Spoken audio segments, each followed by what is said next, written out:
I didn't get a chance to do my power ranking video yesterday that I wanted to do. I'm trying different formats, basically. It just depends on what I have time to do.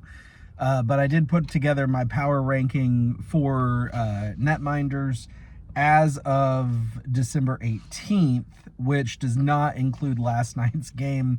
So one of the goalies that's kind of high on my list last night, or kind of high on my list, got a little lit up last night. But as I have it right now, I've got Cam Talbot in 12th. Now, Cam hasn't played a game in 7 days.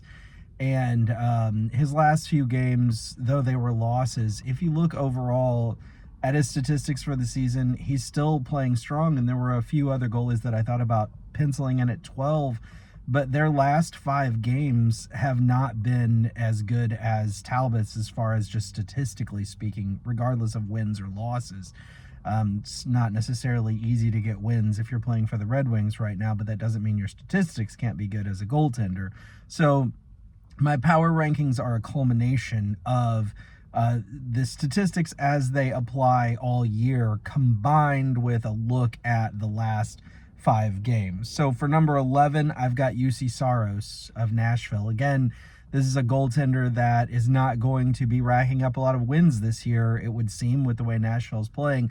But statistically, he has been extremely strong, and his goals saved above expected are quite good.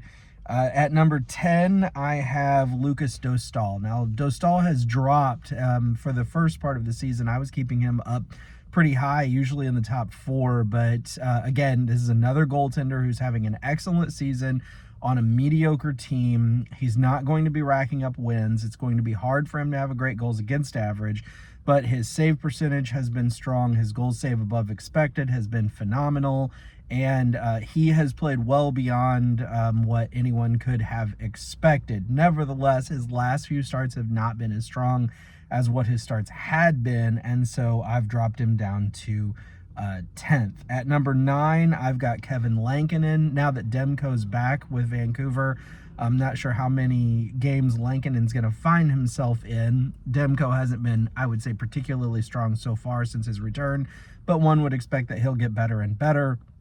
Lankinen, therefore, will probably play less and less.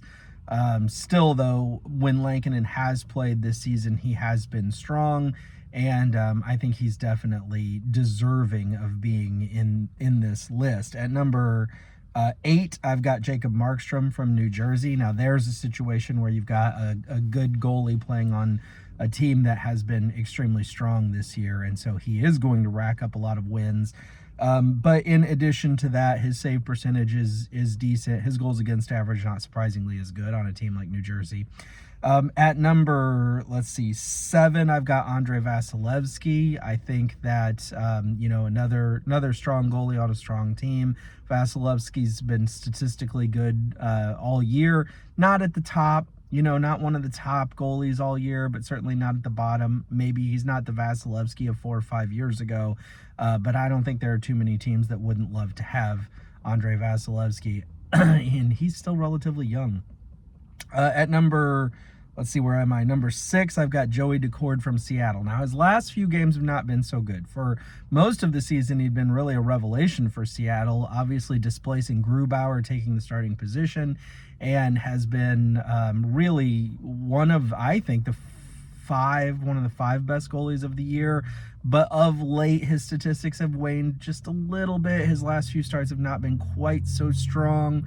So for me, he drops now down into the 6th position. At 5, I've got Linus Ullmark, who was not on my power ranking, has not been on my power ranking at all this year, but all of a sudden he has just lit it up.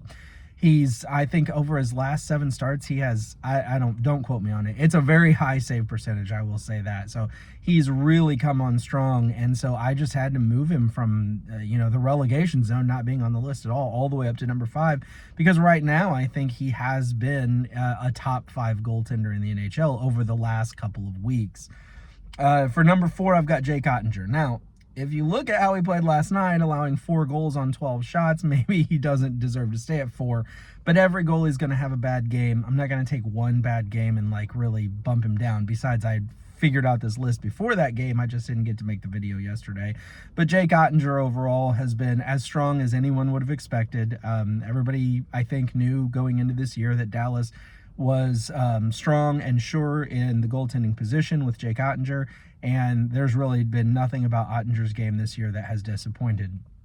At number 3, I've got Anthony Stolarz. Now, Stolarz is injured, and now he's supposed to be out 4 to 6 weeks. So there's a chance I may just take him completely off of the list until he comes back, because I can't really say that he is one of the top goaltenders in the NHL right now when he's not even playing.